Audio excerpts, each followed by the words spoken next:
Ça passe, mesdames. Ok. Bon, qui a? La partie, mesdames, je vais vous la encore. La partie déroulée. La partie. C'est ça. Mais ça, bon.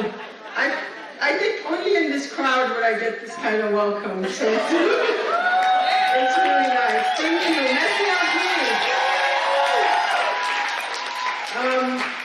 It's so wonderful to see so many of you. I was telling someone, I don't think I've ever seen that many Haitian women outside of Haiti. I want to thank Carel, Ariel, the whole planning committee and everybody. And I agree with Carel, you should definitely get Carel's book. It's a wonderful book. She, it's not just a political, but it's also a very wonderful personal story. So I would pre-order, but I already have she gave me a galley. I'm very special. But I'm gonna order, I'm gonna pre-order anyway. But I wanna, it's somewhat emotional for me. I'm a Haitian child of the 1980s. I came to New York like during the AIDS era, during the, and I was just telling Yamish, and please give Yamish a round of applause.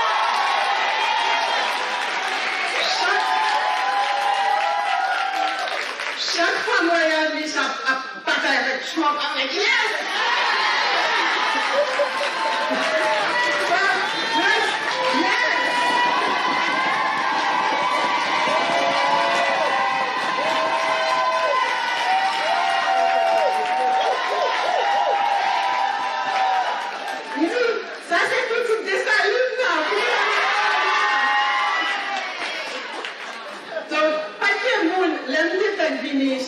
Haiti, when I came to New York in the 80s, there were people like Carel, there was Loyal Mish. Now I can turn on my TV and see fabulous Haitian women. How special is that? And then to meet all of you. My daughter Mira is here, and I have to say, every time you guys talk about the sleepover thing, it's like you're doing me a great service.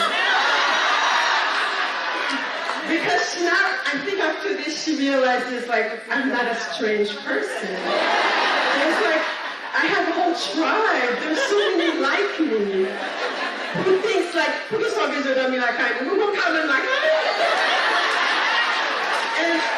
and I never thought those words would ever come out of my mouth.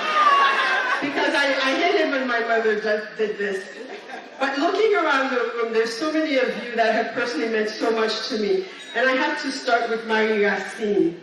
Marie was one of those people when my book came out, and there were a lot of angels like that in the Haitian community for me. Some of you may not remember, but I got a lot of help for that book, because there was something in it that Haitian people didn't really like. So, and then Marie, I remember, pulled me aside, and one of the many things, I had a lot of older Haitian women who did this for me. Carel Joseph is one of them, who was the first Haitian woman to be president of a university in the United States. Carel.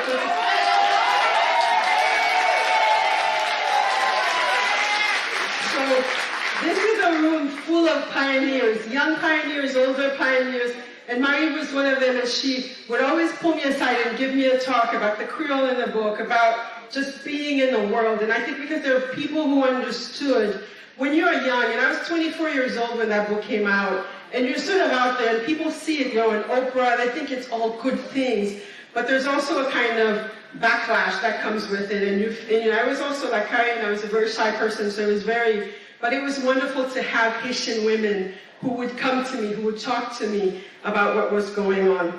So what I'll just make a few remarks, and then I'll read a little bit from Kikak, the Women Like Us, because when Magali talked about an army of women, that's something that rang for me. There's a piece in there about an army of women. So igniting your power, which is the theme of the conference. And I was asking someone, and I should have, because my husband is a sort of a Creole translator, and I should have asked someone, qui j'en dit igniting your power in Creole? So I'll give some of you a bit. Marie would have known. She would have like snapped with an answer. And she knows, and she'll share it somehow with us. But female power, I think in general, global female power, and it's theme. Igniting our power, yes, we've heard it, we can do it. We know that we can do it. Carrying half the sky. And Haitian women are always told, nous c'est potomita, and yes, we are, nous c'est potomita. But what I wanted to talk about very briefly is the soft kind of ways that we ignite our power. And the way that sometimes we block ourselves. The reason I'm here just for today is that yesterday, I was in New York at something that they were doing for Toni Morrison. Well, when Karen, she's like, Toni Morrison, I'm like, that's sacrilegious. Karen just committed a sin. She has to go to confession by saying that Toni Morrison, I was any bigger than Toni Morrison. But Toni Morrison, I want to share a story because I feel like one of our powers is storytelling. So after Breath Eyes Memory came out, and this whole time that I seemed like everything was going super well for me, but I was riddled with self-doubt, I got a call from Toni Morrison, and she said, I am going to be in residence at the Louvre for a month. Well, actually, her assistant called first and said, Ms. Morrison is going to be in residence at the Louvre for a month, and she would like you to come. And I was like, oui, ma'am, are you kidding? And I said, no. I said, oh, it's too much. And I had Mira as a baby. And then so the next day, Toni Morrison calls me. She's like, hi, this is Toni Morrison. And I was like, I'm in trouble now. And she said, I heard you said no. And I said, well, I have this baby and I'm sick. And she says, well, it's not always going to be a baby. And I said, well, I'm sick. Like, they're not going to be sick in 6 months when the thing was actually going to happen. And she said, tell me what you need. So I said, Monsieur Maman, Monsieur Belle-Mère, Monsieur and then Monsieur Papa, she's like, done. And so 6 months later, I was at the Louvre with Toni Morrison. But it's something I always think about. I was, in the church they say you're blocking your blessing. I was totally blocking my blessing because I didn't feel worthy.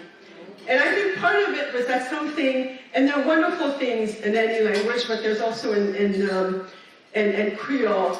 I was thinking, I might be sous moon, if I accept this. And we're told sometimes, we're sous moon. And we let people treat us badly because we're like, we want to be nice about this sous moon.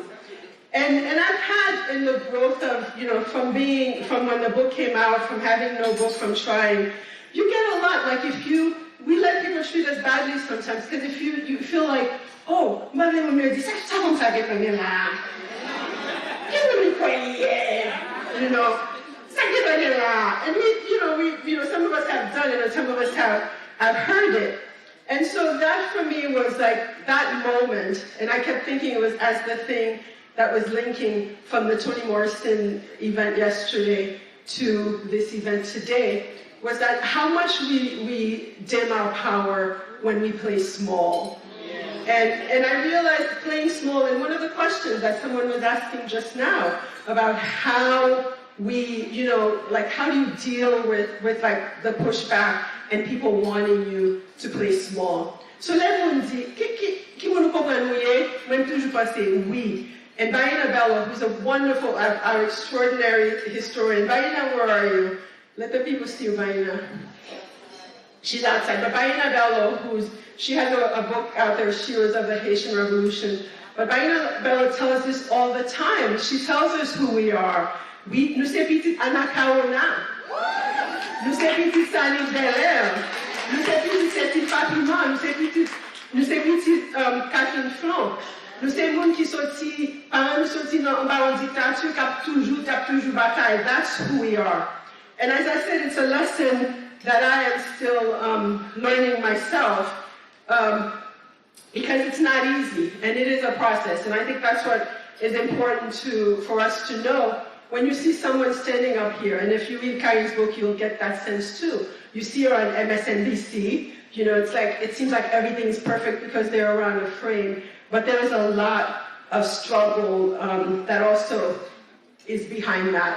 And going along to with what Magali said, I think it's so important, especially as we gather here, to remember that our individual success, means nothing unless we are not just the exception, but are almost normal.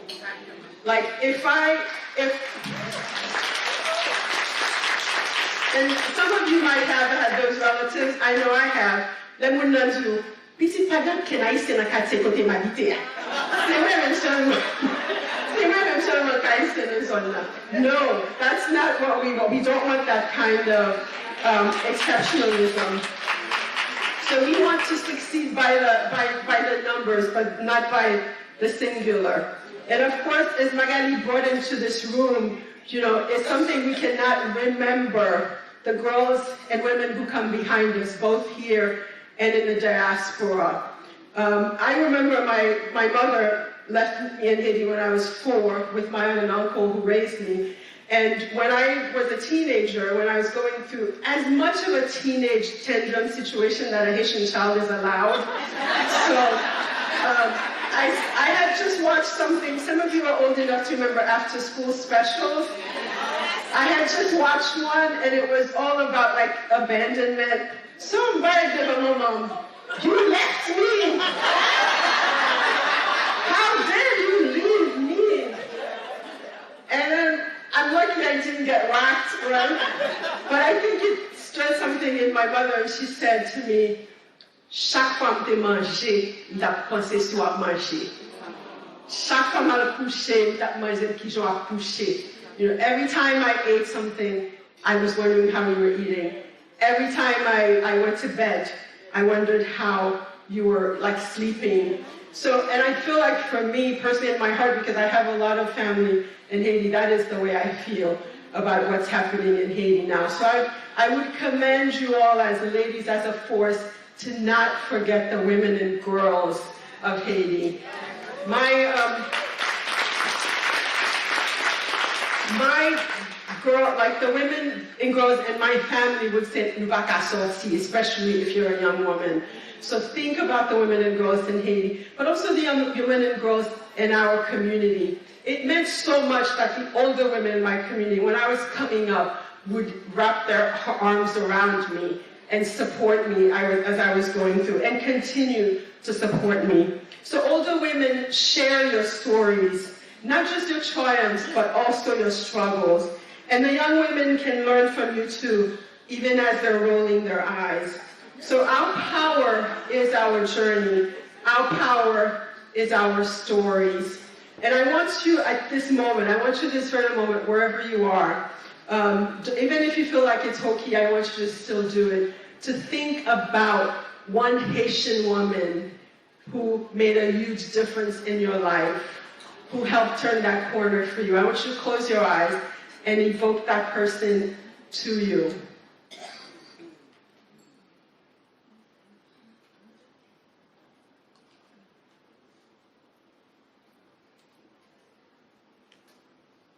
Now think of what you can do, how you can put that in the life of someone else. I am not only the daughter of Anna Kaona, or Sanit Belair, or Cécile Fatimo of Kathleen Flon, but I am also the daughter of Rose Soudnas Napoleon Danticat, who we buried 5 years ago today. And she lived so I could live. So I'm going to close with this little piece from Kikrak, which is at the end of the book, and it's called Women Like Us. And the title, Women Like Us, was from a poem by a Jamaican poet, Lorna Goodison, and it is, when shadows like dust falls, women like us will rise. So this is Women Like Us. You remember thinking, while braiding your hair, that you look a lot like your mother who looked like your grandmother and her grandmother before her. Your mother had 2 rules for living. Always use your 10 fingers, your 10 doigts, which meant that you should be the best little cook and housekeeper who ever lived. Your mother's second rule went along with the first, never have sex before marriage. And even after you marry, you shouldn't say you enjoy it, or your husband won't respect you. And writing was as forbidden as dark rouge on the cheeks, or a first date before 18. Are there women who both cook and write? Kitchen poets, they call them. They slip phrases and meaning around their pork before frying it.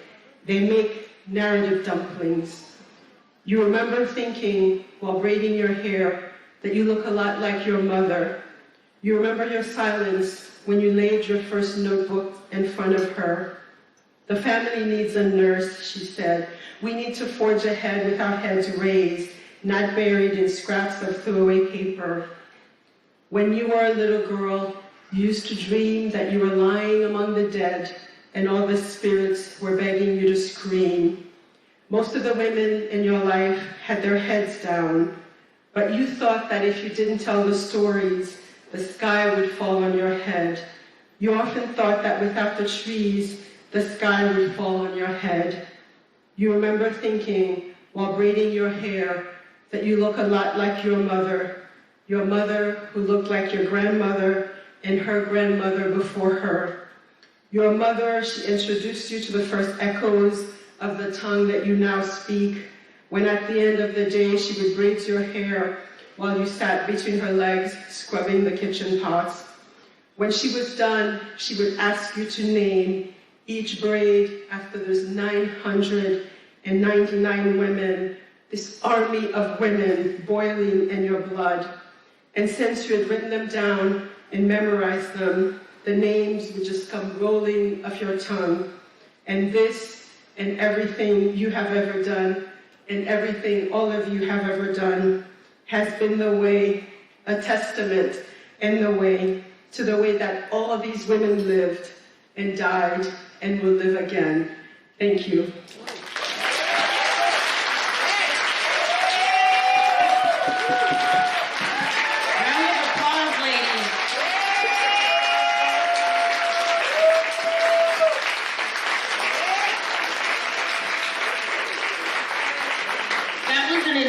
Round of applause.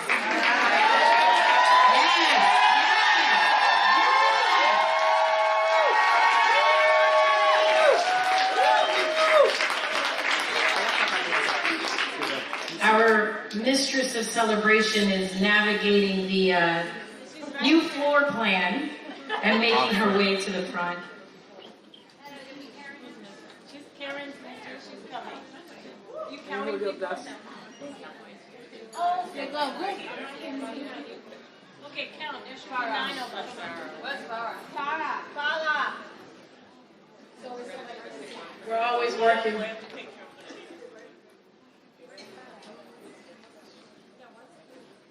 One second. Name tag. Ready? Yes. 1.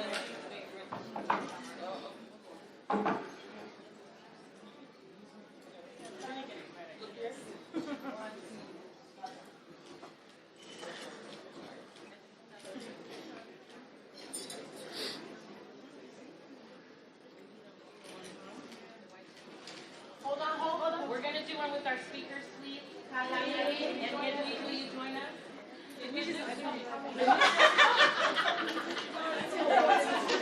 We're tired. Go in the middle. Magali? Is Farah